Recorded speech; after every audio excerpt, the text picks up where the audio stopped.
Hey, and welcome to episode 7 of my DFW Nerd Nighters competition vlog. This will be the last one, as I will be out of the country for the last week, so I'm actually done at this point. In this envelope, and another one that I've got behind me, is a complete copy of the game. Importantly, I'm sending the reviewers a lovely version with the rooms made like this out of cardstock that can pop up and take their shape and collapse back down. So it was really nice that I discovered I could do that, as I could fit the game in these envelopes. I've taken the liberty of printing them a rule book, and since I was cutting cards for other things anyway, I'm actually sending a completely cut set of cards for the game. This should save them some time, I hope, as they'll just have to sleeve Panda's Labyrinth instead of also printing and cutting it. I figured I was mailing them stuff anyway. It's not going to change the cost because I'm going to get charged by the size of the package, so no big deal.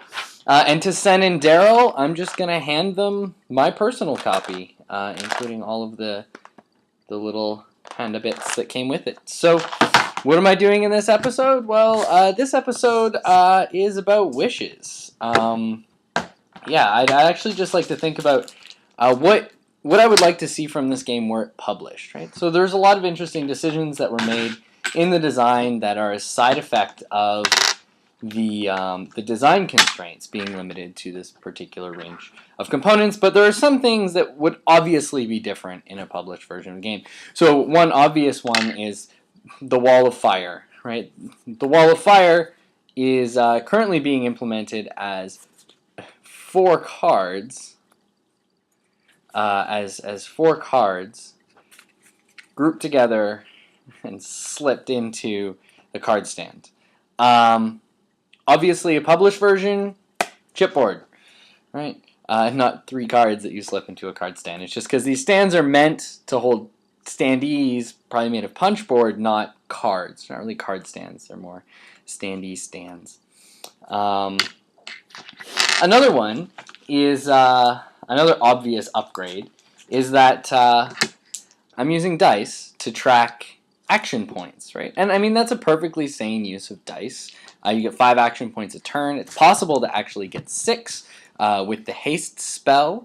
So dice make sense. Your action points range from 1 to 6, right?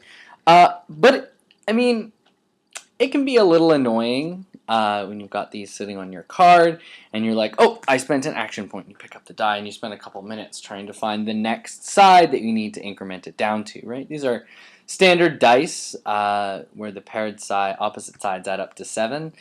They're not descending dice that are convenient to do counting with, such as you would find the D20s that you find in Magic. Big boxes are descending D20s where each side has adjacent to it the next number in sequence, up and down. These D6s aren't descending, and so it can be tedious sometimes to find where your next number goes. You don't follow a regular descending path. And I mean, the obvious change that I would recommend for publication, or that I would make immediately upon moving to the next stage of pitching, would be to make the character cards into boards, so give them a little bit more size. I'd probably put the turn summary right on those instead of having a separate card that passes around. I'd condense this a little bit and then put these 2 things together. Probably have the movement summary, like right to hand. In fact, that might be the turn summary there. And then I have little tracks for your mage action points and your familiar action points, and there'd just be a little cube that you moved, because it's a lot easier to just move a cube to track a number countdown instead of to manipulate a die. And I expect a wood cube is cheaper than a dice, but I mean, I don't know. Standard D6s probably aren't that expensive. So what other things would I change? I mean, really big wishes. I've spent 4 minutes talking about small, obvious wishes, but I mean, I think the big wishes are the things that I really wanted to spend a few minutes talking about, and it's actually these. So in the contest version of the game, the disc of your color is your familiar, and that was a decision made because I wanted your familiar to be able to carry these crystals, and the disc has this nice property. You can put the crystal on it, and it sits there. I tried using the cubes as the familiars briefly, putting the crystals on them, and that was all fine, except that that's actually precariously balanced and a little bit of a table nudge, and that crystal goes a-tumbling. So your familiar is a disc, and your mage is a cube, because the cube is the other component that matches your color, right? And that's why I use these. Obviously, the big wish here is miniatures, right? If you know you can see. Oh, this would be the best example. You see this little character here. You can imagine this cube was in fact a little miniature that looked like this, just tall enough so that his hat sticks out over the top edge of the labyrinth. That'll make it easier to pick up and manipulate the pieces. It would also allow me to shrink the labyrinth rooms, because right now they're 3.5 inches by 3.5 inches, partly because, well, they're made by slicing a card in half. But also because if they were much smaller, it would be difficult to reach in and manipulate these little pieces, right? So they need to be big rooms so that you can actually get in there. If I had little tall miniatures that were taller than the wall, even just by a little bit, I could shrink the rooms because it would be easier to manipulate the miniatures. Cool, right? The other thing is the familiar miniatures, right? So like I said, a cool property of this disc is that you can put, oops, not that. It's that you can put these crystals on them and they'll sit nicely. So, I mean, I'd want the familiar miniatures, were they to exist, as they do in my imagination, to be the same, right? So to be designed so that they actually have little cups that would hold the power crystals. So, for instance, this one, he's got an owl, and you can imagine the miniature being sculpted so that the owl's wings are like this, and the crystal, it can sit in between the wings of the owl. Likewise with the fox. The fox's tail and head might be curved in just such a way so that, again, the little crystal sits there. Or maybe it's the ears of the fox and the tail comes up, and it's between the ears and the tail that the crystal sits. And the cat might have its back arched with its tail so that it can hold the crystal. The bat, obviously, on the wings, and the dragon, obviously, also on the wings. I mean, that's my big wish, my absolute big wish. The dream is to see these replaced with really cool little adorable sculpted miniatures.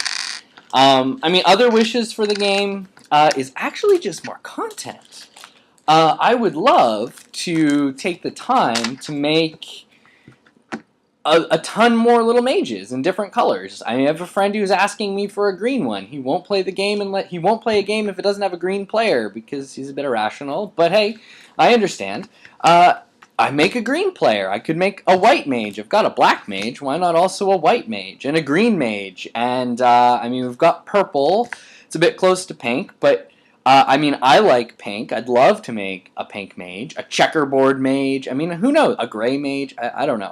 I mean, I'd love to make, though, more mages, right? Mages aren't terribly difficult to generate either. It's just a matter of a unique signature spell and then counterbalancing that with the familiar's attributes. My 5 mages have covered most possible pairings of familiar attributes. All that's missing is a phasing agile familiar, so there's an obvious slot for the green mage, but there's no reason I can't go beyond 6. Just start doubling up on the familiar attributes. So there's that. The other thing, I mean, more content, right? More spell cards. I've got 25. I was cut to 25 because that's how many cards I had to work with, but I would love to make more spell cards. I've got an archive. Any spell that didn't actually make the cut. So here's my actual strategy for getting 25 spell cards. I made 35. And then every playtest, I evaluated the usefulness of every card. Every time I saw a card in my hand, if I ever thought, if I never saw a moment to use it, I cut it. But I didn't cut the card forever. I put it in an archive, and I made a new card to replace it. So these cards are all cards that got used. But my initial cut, though, was 35, and I dropped 10, and then 3 or 4 of them actually got cut and replaced because they were useful, but they could have been a little better. So I actually just completely replaced them with an entirely new spell. Frostbolt is actually the last spell that was added to the game, and it replaced Shrink. Shrink had a similar effect, but was a little bit more conditional, and so you could see that it was useful, but you would never often be in the situation. So Frostbolt's more generally useful, but I still kept Shrink because it's different from Frostbolt, similar but different. I'd love more spells. I'd love to make a gigantic spell deck, so big that you could actually play the game without shuffling the deck. You shuffle it about once, so I think 50 spells. You probably won't get through it. Usually, though, you get through this deck once, maybe twice if it's a particularly intense game, or you have a greedy yellow mage. The other content expansion that I sort of toyed with a bit in the contest version is Artifacts and Guardians. So the contest version's got 3 artifacts. You have the Dragon Coin, which is the one I suggest you play with and that you use in your first game. And it's the one that I think is the coolest because it's got its own range of unique cards. But you also have the Panda Mask, which interacts with the Panda Guardian in a different way, and the Gold Brick of Power, which is basically like a magic wand. It gives you a spell on a stick, right? These 2 artifacts aren't as inventive as the Dragon Coin, which is why I say use the Dragon Coin, because this one's the most interestingly different from the core mechanics one.